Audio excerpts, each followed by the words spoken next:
Thank you, everybody, for coming to the Aaron Torres Podcast YouTube page. If you could do me a quick favor, see that little subscribe button at the bottom of your screen? Go ahead, click that subscribe button. Really does help our channel grow, our audience grow, and I really do appreciate it more than you know. So click that subscribe button. Appreciate your support. Now, here's the video that you came here for. Want to go ahead and get to some late breaking news here on a Friday involving a player that we have talked about quite a bit here on the Aaron Torres Pod and Aaron Torres Pod YouTube channel over the last couple weeks and months, and that is AJ Dybantsa, #1 high school player in America, class of 2025. So we've talked about Dybantsa from kind of all angles, but one thing that has been promised from his camp was that basically late July, early August, after the summer season, he would go ahead and cut down his list. The expectation is he cuts his list, makes some visits in the fall, and then ultimately he will end up committing to a college his father has said consistently in the month of February. Bring it up because Friday we officially got that update as AJ Dybantsa, #1 player in America, has cut his list down to 7 schools who are still in the running for his services. In no particular order, those schools: Alabama, Auburn, Baylor, BYU, Kansas, Kansas State, and North Carolina make the cut. One of those 7 schools will get one of the best. Frankly, I'll be honest, I think he's one of the best high school basketball players I've ever seen. Not going to do the LeBron comparison or the KD comparison or whatever, but at the same time, he is a special player, a special talent. I think he is one of these freshmen that will have a major impact in college basketball. And it sounds like ultimately it's going to be Bama, Baylor, Auburn, North Carolina, Kansas, Kansas State, or BYU. Now, before we get into some of the schools, what do I think? I think it's kind of interesting and sort of worth noting some of the schools that didn't make the cut for AJ Dybantsa. Because, listen, I've been consistent is that, and I think the kid's been consistent. This process is just starting. But at the same time, look at some of those schools that did not make the cut. Duke did not make the cut. Kentucky did not make the cut. Arkansas did not make the cut. UConn did not make the cut. And you could argue all 4 of those schools are genuinely surprising. Duke historically has basically been in the mix for essentially every high-profile recruit, really since Coach K went in on the one-and-dones about probably 10, 11 years ago at this point. I know the argument could be, well, Cameron Boozer, is he going to potentially go there? AJ Dybantsa and him aren't a perfect fit. I know they played together on Team USA basketball. Same time, maybe that plays a role, but it's still surprising not to see Duke on that graphic. Kentucky, I know that Mark Pope isn't going as heavy on the freshman as John Calipari, but he's also been transparent. Look, we are still recruiting the best of the best. We are still going to be a place where NBA players can come and develop. Surprising not seeing them.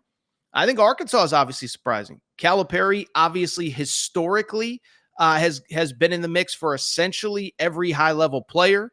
We know that NIL is not a factor at Arkansas. And even UConn. UConn hasn't been all in on the best high school players in America, but they went hard after Cooper Flagg, #2 kind of runner-up to Duke. First runner-up, second behind Duke. Liam McNeely obviously is on the team this year. So I'm kind of surprised to see none of those schools. But listen, I think we all kind of know probably part of the reason, at least, that some of them didn't make the cut. It is no secret, and this is not a criticism or a knock, to be clear, but NIL is probably going to play a factor here, right? And to be clear, I'm not criticizing the kid, his family, his parents, his this, his that, whatever. This is an NIL world. Take advantage of the opportunities that are presented to you that weren't presented to college athletes even 5, 6, 7 years ago. Go get that bag if you can. Now, to be clear, I don't think NIL is the only factor, and we'll get to that in a minute, but I think it does play a factor. And so I think some of the schools just probably are being told a number. Again, not saying it's from the family, not saying whatever, but the reports out of Peach Jam, the rumors kind of rumbling around Peach Jam was that we're talking $3 to $4 million in NIL potentially for this kid.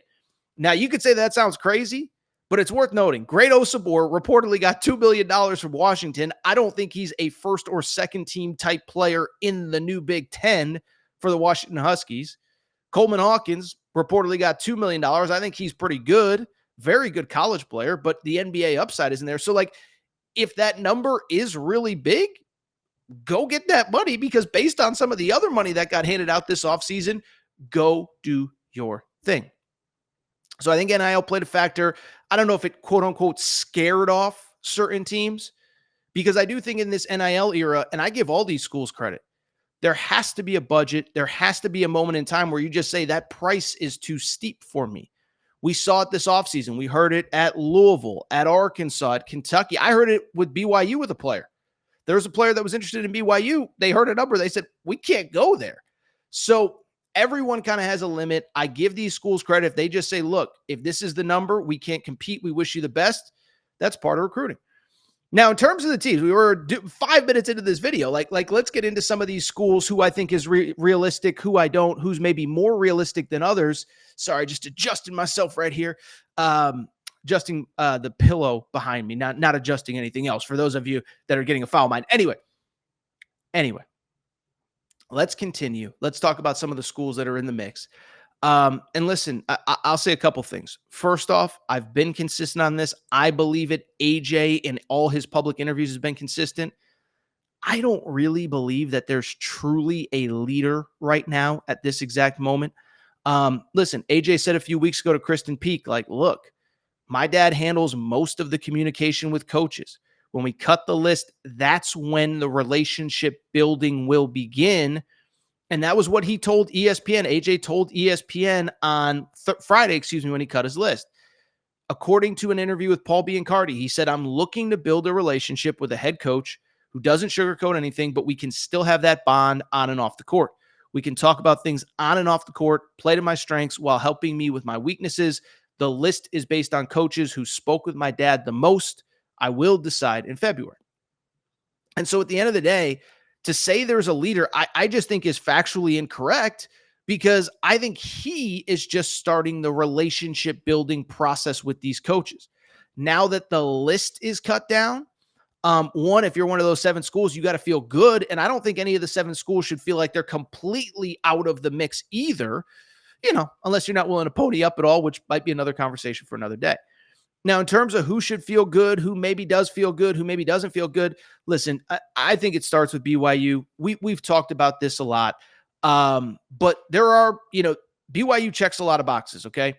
One, he's playing high school basketball in the state of Utah this year at Utah Prep, okay? That's not nothing.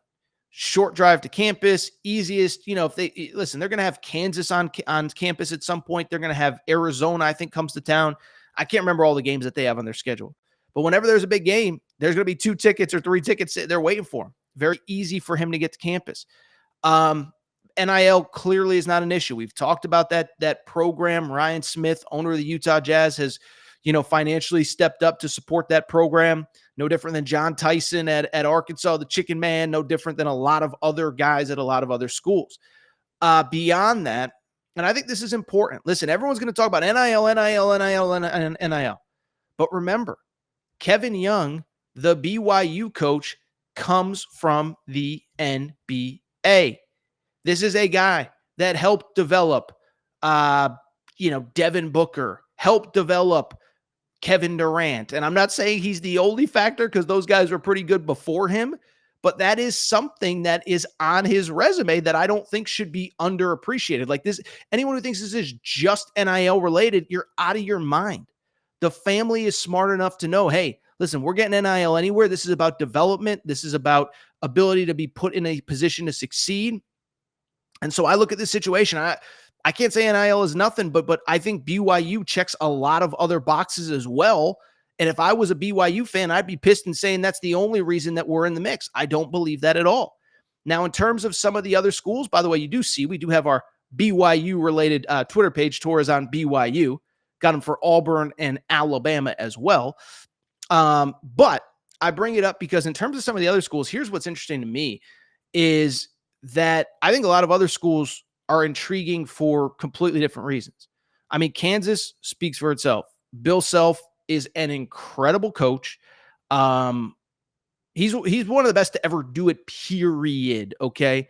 What he's done is incredible. Obviously, an ability to develop NBA players. I think their recent success with wings has to be a factor. Remember, Kevin McCullough just got drafted. Jalen Wilson the year before got drafted. Ochai Agbaji the year before that all get drafted.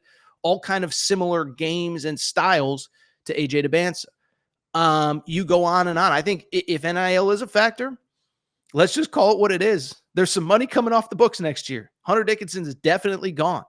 DeJuan Harris is graduating, 5th year out of eligibility. Zeke Mayo, who came in as a transfer from South Dakota State, is out of eligibility.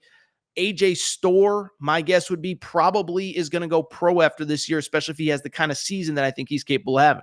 So if it's about Buddy, Buddy's coming off the books. By the way, same at Kansas State. Remember, Kansas State, they waited until late, but they secured the money for Coleman Hawkins. We know what the reports were. Well, that money's coming off the books as well. If you could convince that same booster or 2 or 3 or 5 to write the same check, there's going to be money to spend there. Baylor's kind of the same. Then I think you look at some of the other schools. Look, Auburn already got a visit. Anytime you can have that relationship, that's a great thing.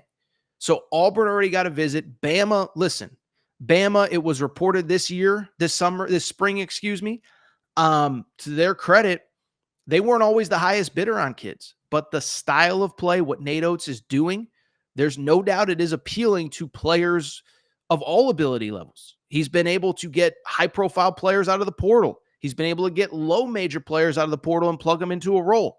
He's been able to get one-and-dones and turn them into superstars. You don't think AJ Dybantsa could step into the Brandon Miller-type role and have the same impact? Listen, Brandon Miller was a first-team All-American, so we'll see. But have similar impact to Brandon Miller? I think it's there. Auburn, by the way, I think I said already got a visit. So you look, I still think this thing is wide open. By the way, Carolina's interesting too. Remember, Carolina's kind of another one. They lose RJ Davis after this year. I think we all think Ian Jackson's going to go pro. I think we all think Drake Powell could go pro. So there's going to be plenty of opportunity there as well. So it'll be interesting to see who ends up where and how this thing plays out. But I believe there are really 2 things that I kind of believe as we start to wrap. One, I believe this process is just getting started. Listen, I'll tell you this. There's a lot of kids at a lot of different places. They release a Final 5 or a Final 7 where there's a team or 2 or 3 or more. They're not really in the mix. I'm not going to pick on any kids in specific, but I saw a top 5 the other day where it's very obvious 2 of the teams are not a factor at all. But I bring it up. I don't think any of these teams is completely out of the mix here. The only other thing I'd say, listen, I know the family's been consistent about a February commitment. We'll see. Selfishly, I kind of hope it's a February commitment because that's generally a pretty slow time on the calendar. But I wouldn't be surprised if this thing goes to April. Listen, I think players are getting smarter. I think families are getting smarter. I think the people around them are getting smarter. And I think there's 2 things.